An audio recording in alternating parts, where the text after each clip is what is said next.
Tonight, PBS's The Vietnam War comes to a close. The 10-episode series, directed by critically acclaimed documentary filmmaker Ken Burns and his longtime collaborating partner Lynn Novick, transported viewers to the battlefield, offering an unadulterated look at the backstories, history, and real-life accounts of a war that so many Americans still don't fully understand. The Vietnam War wrestled with the conflict's contradictions. But what happens after the war, when our soldiers come home? Veterans are forced to face their wartime demons and often grapple with self-identity and stress. And for some, it proves fatal. According to the latest data from the U.S. Department of Veterans Affairs, 20 veterans a day die from suicide. And more than 7,400 veterans took their own lives, accounting for 18% of all suicides in America. I recently spoke with two men who are working to prevent this national tragedy. Project Director of the National Suicide Prevention Lifeline, Dr. John Draper, who is also the Chief Clinical Officer of the Mental Health Association of New York City, and Will Beckenhaupt, an Iraqi war veteran who served in the 82nd Infantry from 2005 to 2010 and retired with an honorable discharge.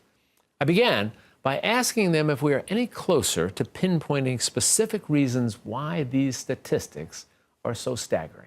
In general, we have a better sense of why it is that people are killing themselves, including veterans. And, you know, first of all, it's important to know that it's not just about the military experience that makes people more likely to kill themselves. It's much more complicated than that, Jack. For example, we know that the majority of veterans that are killing themselves were never deployed. And we also know... And I think that would be surprising to a lot of people. I think it would be. It's also, I think, surprising to some people that there's a higher rate of mental health problems in the military than there is in the civilian population. So people are coming into the military.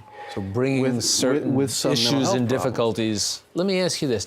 Tell me about your experience and the problems you've had as a consequence of that. Well, I was a combat vet. I was an infantryman, and I deployed with a great group of guys, and you know, we were really, I guess, good at what we were there to do, patrolling, keeping a presence and whatnot. And there's just, you know, in combat, there's always the chances that you're not coming back, and there were some guys that didn't come back. And when I got back, at times I felt like why did I come back? And not this guy who was more deserving. It was a very hard struggle with that. Did you feel a reluctance to talk to people such as Dr. Draper, to reach out and say, okay, I'm back and I'm having some problems here and I need some help? There's the whole stigma about the mental health while you're in. A lot of people look at it like once you are labeled as a mental health issue, you're not as reliable or whatever the case may be. So there's a lot of stigma for seeking the help. And I think when I first got out of the military, I was still kind of affected by that stigma. I didn't want that. I didn't want something following me around. And it took going to a lot of not fun places, so to say. Standing in front of the rock, you can't see around it, you can't see over it, you just see this rock in your way, and there's nothing you can do about it. It's a good way to express it, I think, for people. So it doesn't hurt you to have somebody help you navigate it a little bit. As you said, you need to get over that stigma that attaches. Have you gotten better at bringing other people into the conversation? Yes. One of the most important things to see is that PTSD and like TBI, all these other things that come in and kind of feed into the greater picture, they don't just affect the veteran. They affect, in my case, you know, I have a wife and 2 young daughters, and it affects the household. And then, you know, when you start to isolate, yourself from your friends, from your community. So it's not just like a veteran or a personal issue, it's a family and then a community issue. And in my experience, it's just, I didn't want to acknowledge that I needed help from outside, let alone from my family. Like, my wife wasn't military, she was civilian, and, you know, what could she understand about what I did ever?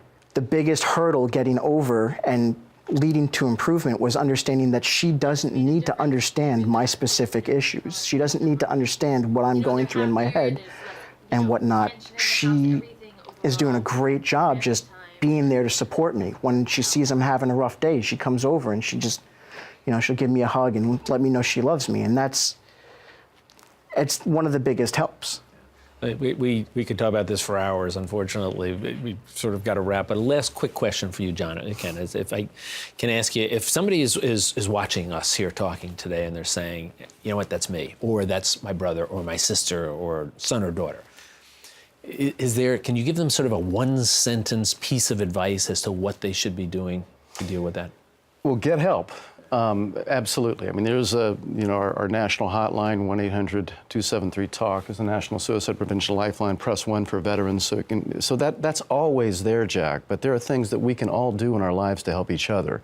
There's a website it's actually a national campaign that reminds people that there are things that they can do in their lives. It's called the Be the One Too campaign, which lists about 5 things that people can do right now that are really simple, that are research-based, that can save lives. And we're told about how to look out for symptoms, but we're not told about what to do. What do you do when you see Now them? we're telling people what they should do and can do, just like what you can do if somebody's having a heart attack. There's things you can do now to help somebody who's in a suicidal crisis. Well, Dr. John Draper, our thanks to you for all you're doing.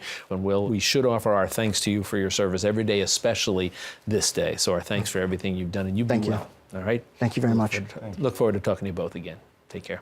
And for more information and resources on helping to prevent suicide, please log on to our website, metrofocus.org.